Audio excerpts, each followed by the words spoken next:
Basta kami ng mga friendship natin ready na. KJ? Andiyan na sila! Andiyan na sila! Basta gawin mo na lang!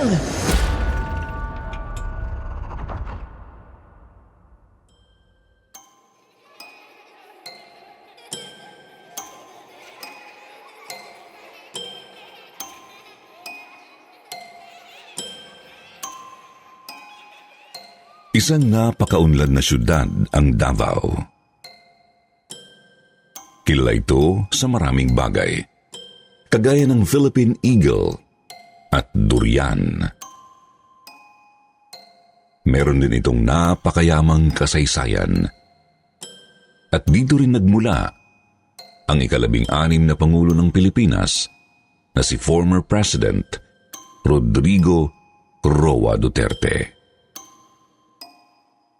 Gayunpaman katulad din ng ibang mauunlad na syudad sa ating bansa, marami rin itong itinatagong mga kababalaghan. Mga bagay na mahirap ipaliwanag, ngunit talagang nararanasan ng iilan. Ako man sa sarili ko hirap ding paniwalaan ang mga bagay na ito. Subalit sadyang napapatunayan kung totoo pala talaga sila habang ako'y nagsasaliksik.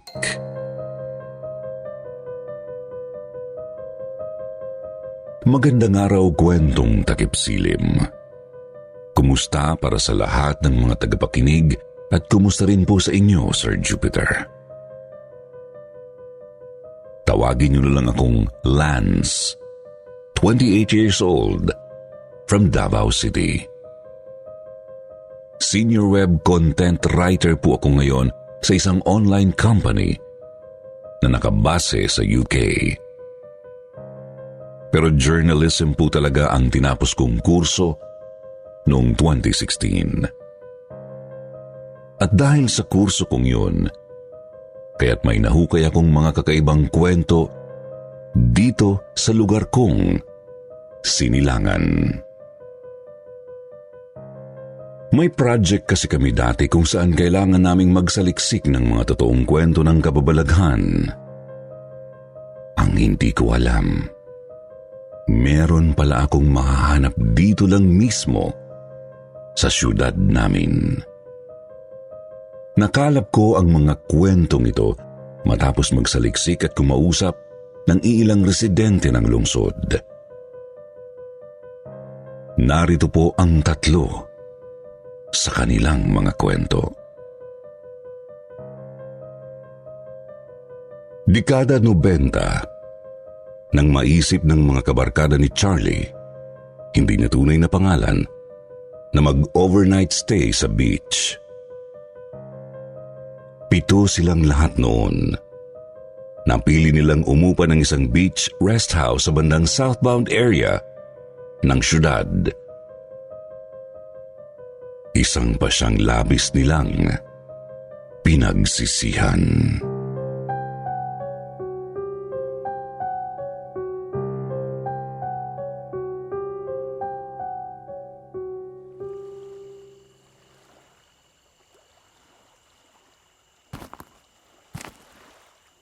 Charlie? Hoy, be! Charlie! Ano ba? Bakit ka ba tulala dyan? Hoy! Ha? Ay, sorry be. Kanina ka pa ba dyan? Kaloka kang tsaka ka? Kanina pa kita tinatawag, di ka naman namamansin? Ano bang iniisip mo, Day? Ay, sorry naman, Day. Pero, ewan ko ba? Iba ang pakiramdam ko rito sa lugar na to eh. Kanina pa nananay yung mga balahibo ko simula nung gumabi. Kaya nga perfect ang settings para sa plano ko. Plano? Pinagsasabi mo? Tignan mo to. Ano ba kasi yung dala mong yan, be? Jaran! Ouija board? Loko-lokang bruha? Paano kung guluhin tayo ng masamang espiritu dyan sa binabalak mo? May sabi-sabi pa namang may mga multa raw ng mga batang nalunod dito sa area na to. Paano kung dumikit sa atin yung mga impaktong yun? Kaya nga sabi ko, perfect to ngayon. Halika na. Itatry lang naman natin, Day. Sure ka na ba dyan? Oo kung ayaw mo, di maiwan ka dyan. Basta kami ng mga friendship natin, ready na. KJ?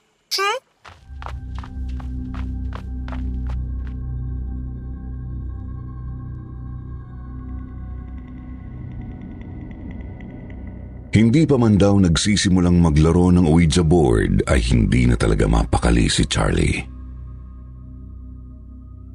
Pero talagang mapilit ang kaibigan nitong si Mimi, maging ang iba pa nilang mga kasama.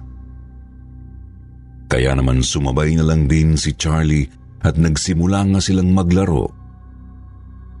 Pasado 8:00 ng gabi. Nilatag nila ang Ouija board sa may sala ng tinutuluyang rest house.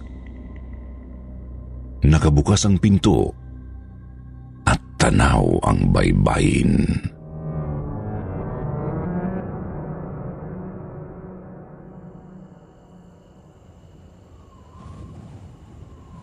Spirit of the Glass, andito ka na ba? Spirit of the Glass, gusto ka naming makausap. Spirit of the Glass, andito ka na ba? Spirit of the Glass, gusto ka naming makausap. Spirit of the Glass, andito ka na ba? Spirit of the...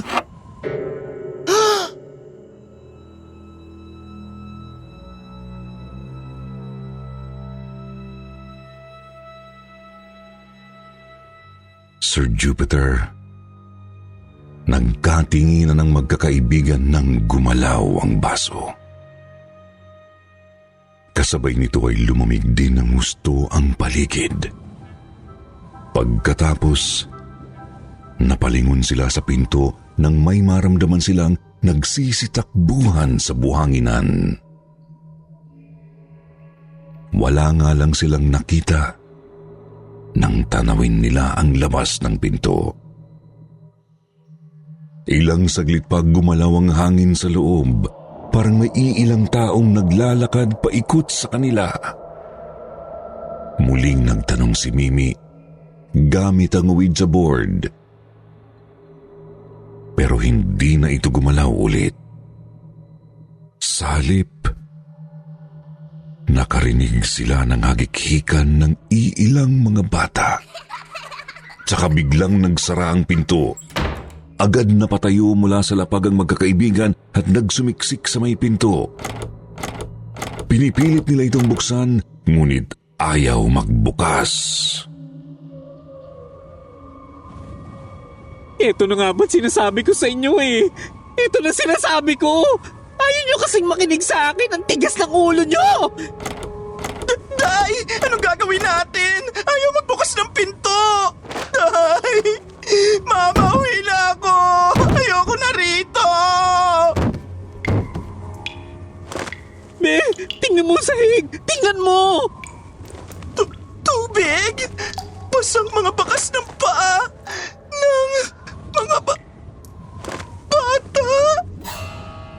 Diyos ko, Lord! Makinig kayo. Bukas pa yung back door.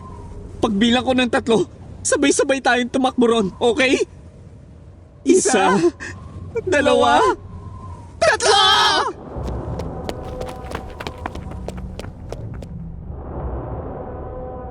Mabilis na tumakbo ang grupo ni na Charlie palabas ng back door. Walang lingon silang nagtuloy-tuloy hanggang sa makalayo sa dalampasigan. Naiwan pa nga nila ang ilan sa kanilang mga gamit dahil sa pagmamadali. Tanging nadala lang nila yung mga bag nilang nasa sala. Habang tumatakbo, ramdam na ramdam daw nilang nasa likod lang nila ang mga batang multo. Dinig na dinig nila ang mga yabag ng maliliit na mga paang sumasabay sa kanilang pagtakbo. Dinig din nila ang patuloy na hagikhikan ng mga ito. Pero ayaw nilang lingunin at baka hindi na sila makaalis ng buhay. Mabuti na lang narating naman nila ng ligtas ang main road matapos ang ilang minuto ng pagtakbo. Tsaka na sila nakahinga ng maluwag ng makasampa sa dumaang jeep.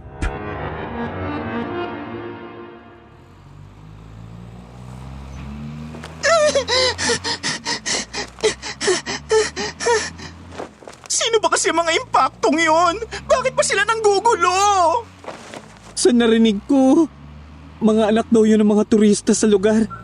Mga batang namatay dahil sa pagkalunod. Tapos, ayun, hindi na natahimik.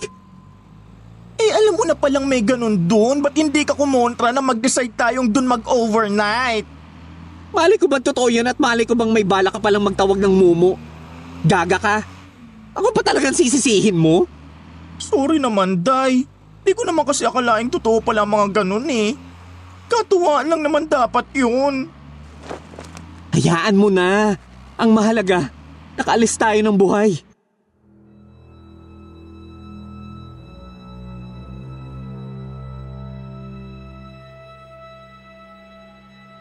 Binalikan lang daw nila ang mga naiwang gamit tanghali ng sumunod na araw. Lalo silang kinilabutan. Kasi kahit wala ng multo, ay napakagulo naman ang loob ng rest house. Tipo ng gulo na parang pinagkatuwaan ng mga batang naglaro. Simula noon, hindi na raw bumalik sina Charlie sa nasabing rest house, Sir Jupiter. Nag-iingat na rin sila sa pagpili ng binabakasyonan at sinisiguradong nagbabasa o nakikinig muna sa mga reviews ng mga nakapunta na.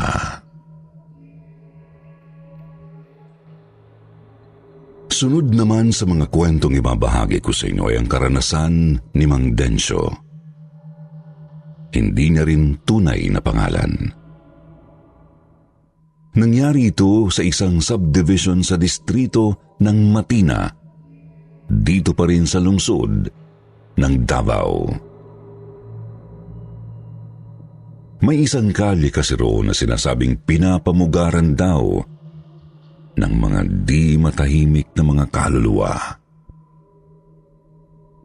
Mga multo ng biktima ng salvage noong mga bandang dekada 70. Taong 2010, bandang 1:00 ng madaling araw, naglalakad noon si Mang Densyo. Lasing, kasi galing sa isang inuman doon sa subdivision. Napadaan nga siya sa sinasabing misteryosong kalye at may nakita siyang isang lalaking tumatakbo.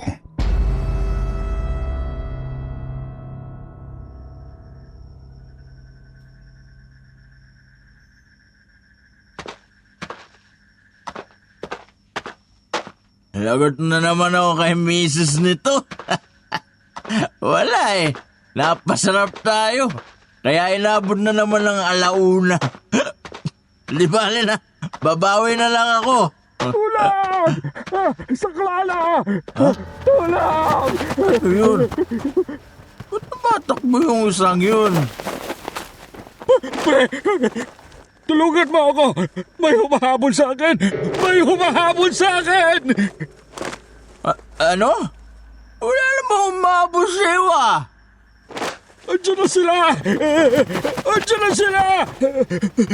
Diyos ko! Tulungan niyo ako! Ayoko pang mamatay! Ano problema nun?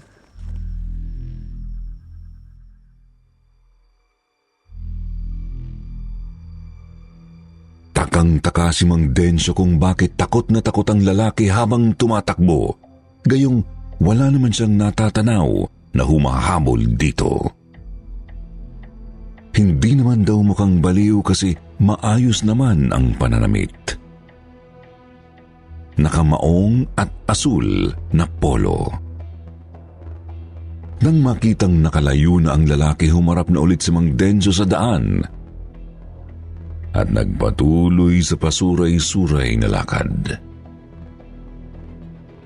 Subalit, bahagyang nabawasan ang kanyang pagkalasing nang may matanaw na naman siyang tumatakbo sa harap.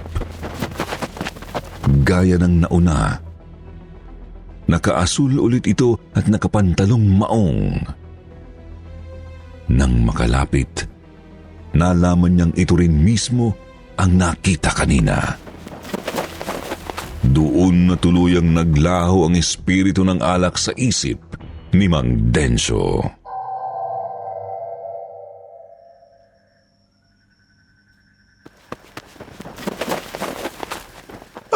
Hayop? Namamalikmata ba ako? Siya rin yung kanina. Umikot ba siya kung saan? Pero ba't ang bilis naman yata? Tulang! Suklala! Tulang! Tulungan mo ako! May humahabol sa akin! May humahabol sa akin! Teka, hoy! Ano ba nangyayari sa'yo? Ikaw rin yung kanina, di ba? Paano ka? Andiyan na sila! Andiyan na sila! Teka, kumalma ka nga. Ano ba kasing nangyayari sa'yo? Paano kita matutulungan kung hindi kayo hinahon? Diyos ko! Tulungan niyo ako! Ayaw ko bang mamatay! Hoy! Bumalik ka nga rito! Pare! Tutulungan ka naman, ayaw mo namang huminahon. Leche, naglaho pagkalasing ko sa'yo.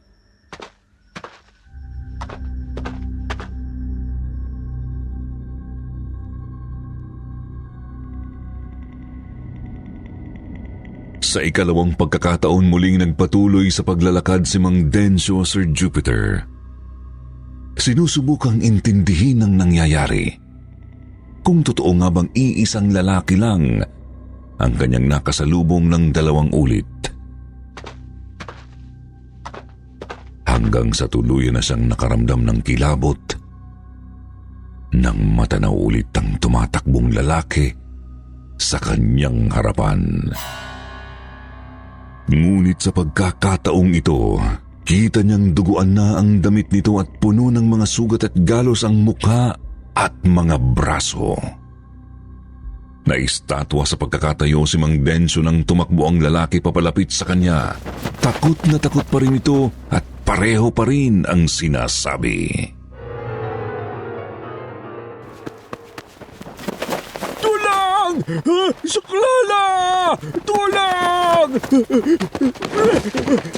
Tulungan mo ako! May humahabol sa akin! May humahabol sa akin! Hayop? Ano ka ba?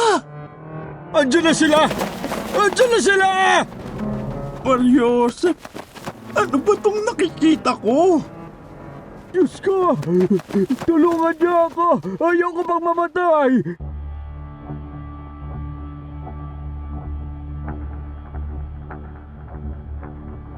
Nanginginig na naglakad ulit si Mang Densyo. Ang nasa isip lang niya noon ay gusto na niyang makaalis agad sa kaling yun at nang makauwi na. Ayaw na niyang makasalubong ulit ang kakaibang lalaki lalo pat alam na niyang hindi ito pangkaraniwan. Subalit hindi pa man siya nakakalabas sa kalye ay natanaw na naman niya ang lalaking tumatakbo. Nagsusumigaw ulit ito ng saklolo. Ngunit tanaw niyang naaagnas na ang mukha nito. Halos naliligo na rin sa dugo ang buong katawan at hindi na lang basta may dugo ang damit. Hindi na kinaya ni Mang Densyo ang takot kaya't napatalikod na siya at mabilis na tumakbo. Dinig niyang nakasunod lang sa kanya ang lalaking nagsusumigaw pa rin ng saklolo. Kaya lalo pa niyang binilisan ang pagkaripas ng takbo hanggang sa makabalik kung saan nakipag-inuman. Doon niya kinausap ang anak ng kanyang kumpare na nagliligpit ng mga bote. Sabi nito, malamang nga raw na multo ng biktima ng salvage ang nakita ni Mang Densyo.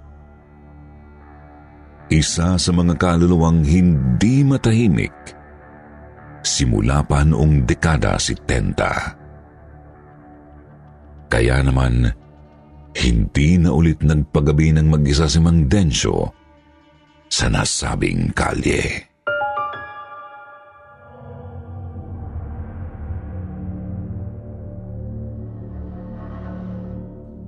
Ang huli ko namang ikikwento ay nangyari sa isa sa mga sementeryo dito pa rin sa mahal kong lungsod.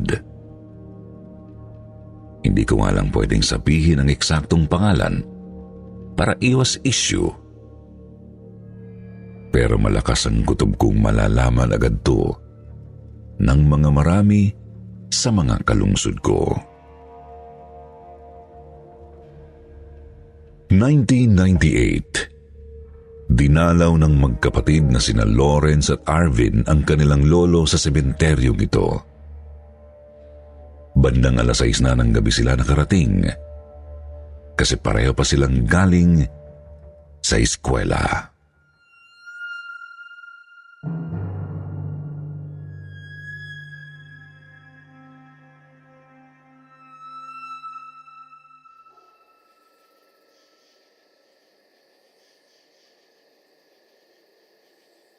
In the name of the Father, of the Son, and of the Holy Spirit. Amen. Good evening po ulit, Lo. Sana masaya kayo ngayon sa pagdalaw namin nitong si Arvin. Sige po, Lolo. Babalik na lang po ulit kami sa susunod. Sana nga po makasama na si na Mama. Ano na, Arvin? Diretso uwi na ba tayo? Hanap muna tayo ng makakainan, Kuya. Gutom na ako eh. May extra pa naman ako rito. Itago mo na lang yan, tapos sa susunod mo na ako ilibre. May nagpagawa kasi ng painting sa akin kahapon, kaya kumita ako. Yun naman pala eh. Tara na, Kuya. Tsaka, hindi na rin talaga ako komportable rito. Ha? Bakit naman? Iba kasi ang lamig ng hangin. Tsaka, feeling ko may nagmamasid sa atin eh. Nagmamasid? Wala naman ah. Halos tayo nga lang ang tao rito. Nakatalikod naman sa atin yung matanda sa may unahan. Tignan mo oh, yung nakaputi. Kanina pa ba siya dyan? Hindi ko napansin. Basta Kuya. Hindi magandang pakiramdam ko rito. O siya, halika na. Pati ako gutom na rin.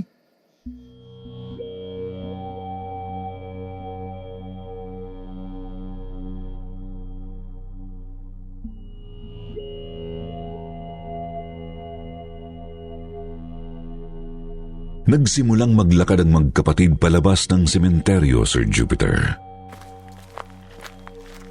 May kalayuan nga lang ang labasan mula sa mismong puntod ng kanilang lolo.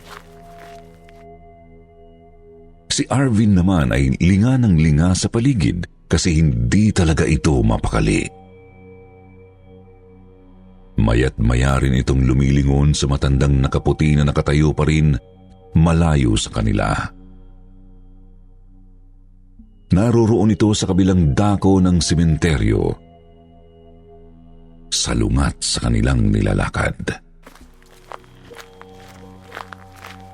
Makalipas ang ilang minuto ng paglalakad, wala pa rin sa sarili si Arvin. Natauhan na lang siya nang magsalita ang kanyang kuya.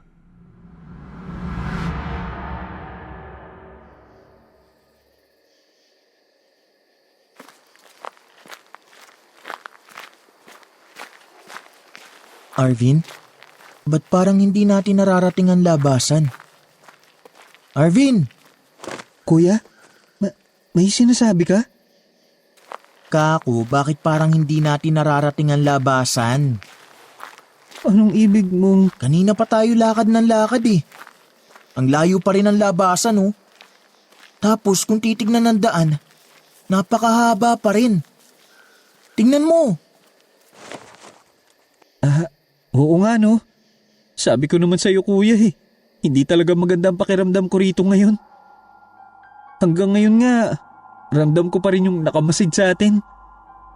Teka nga, saan ba kasi yan nagmamasid na yan? Hindi ko matukoy kuya. Basta. Parang nasa likod lang natin eh. Nasa likod? Yung matanda pa rin naman ang naroroon eh.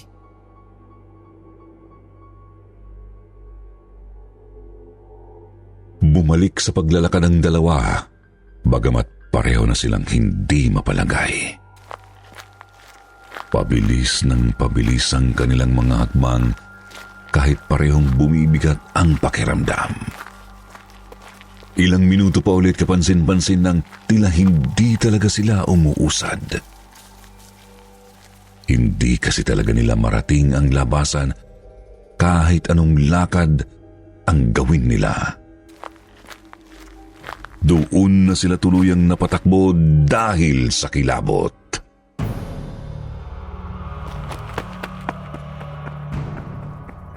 Kuya, ano ba nangyayari? Pinaglalaroan na ba tayo ng kung anong maligno? Hindi ko rin alam, Arvin. Wala naman ako alam sa mga ganito eh. Makakaalis pa kaya tayo rito? Basta, ituloy lang natin ang pagtakbo. Sana may himalang mangyari at makatakas tayo rito sa kung ano man to. Sana! Tuloy-tuloy na tumakbo ang magkapatid Sir Jupiter. Ang kaso, hindi po talaga sila nakakarating sa labasan. Hanggang sa namalaya na lang nilang babalik na pala sila sa puntod ng kanilang lolo. Natanaw kasi nila ang iniwan nilang kandila at mga bulaklak, pati na ang matanda sa may di kalayuan. Doon na sila hingal na napahinto para magpahinga.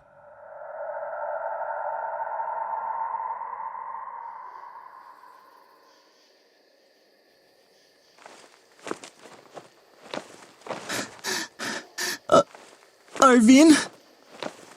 May naiisip ka, kuya? Lapitan kaya natin yung matanda. Kuya, ewan ko lang ha, pero palagay ko, masamang ideya yan eh. Wala naman tayong ibang mahihinga ng tulong dito eh. Lapitan na lang natin. Kaysa naman hindi na talaga tayo makaalis dito. Ikaw bahala.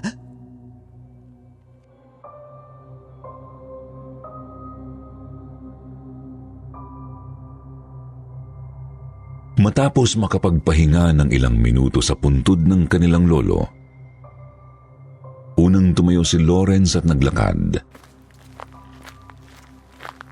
Agad namang sumunod sa kanya si Arvin at lumapit nga sila sa kinaroroonan ng matandang lalaki na nakaputi.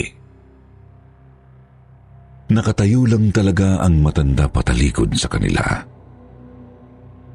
Alam lang nilang lalaki ito dahil sa pangangatawan. Gupit ng puting buhok at pananamit. Nakaputing t-shirt ito at itim na pantalon. Halata ring matanda kasi nakabako at kulubot na rin ang balat sa bandang batok at mga braso. Noong una, hindi maintindihan ni Arvin kung bakit napakasama ng kutob niya sa matanda. Palakas ng palakas pa nga ang kabog ng kanyang dibdib habang pumapalapit. Subalit ng ilang metro na lang ang layo nila, natigilan ng magkapatid nang makitang nakalutang lang sa hangin ang lalaki. Hindi ito nakatapak sa lupa, bagkus ay nakapirmi, ilang talampakan mula sa dulo ng isang bangin. Hindi makakilos dahil sa kilabot ang dalawa. Natauhan lang sila ng kumikilos na paharap sa kanila ang matanda. Hindi pa man ito lubusang nakakarap sa kanila ay bumalik na ang dalawa sa dinaanan at muling kumaripas sa pagtakbo.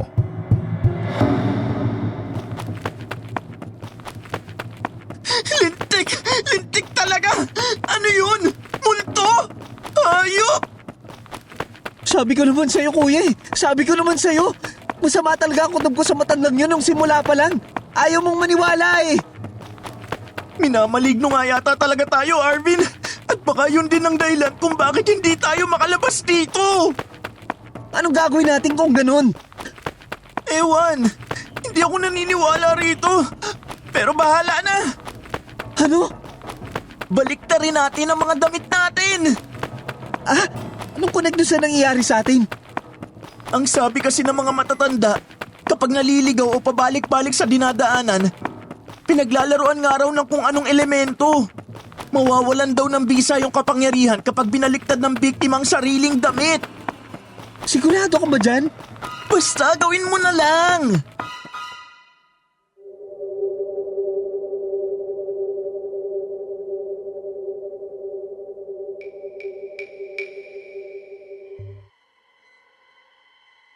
Ginawa nga ng magkapatid ang naisip ni Lawrence, Sir Jupiter. Huminto sila sa pagtakbo at binaliktad ang kanilang damit. Wala naman silang napansing kakaiba sa daan. Ngunit muli silang naglakad papuntang labasan.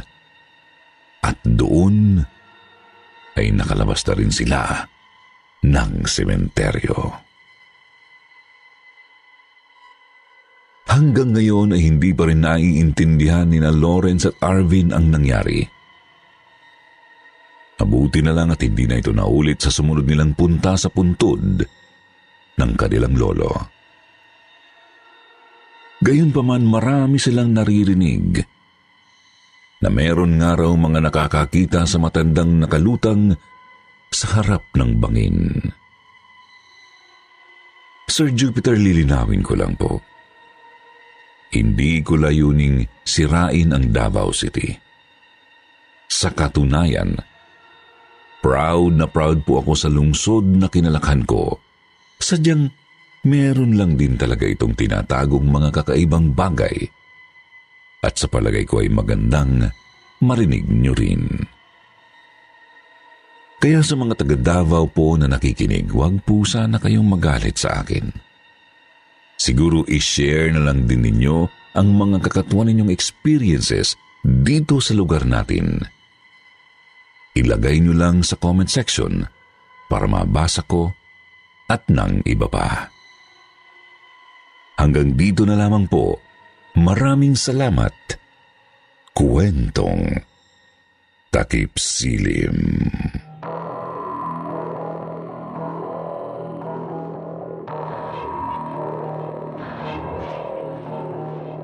Kung nagustuhan niyo po ang aming mga kwento, follow niyo kami sa isa pa naming horror podcast na Sityo Bangungot. Sityo Bangungot. Ang horror podcast na magpaparelax at magpapatulog sa inyo. Huwag niyong kalimutan, Sityo Bangungot. Click the link in the description.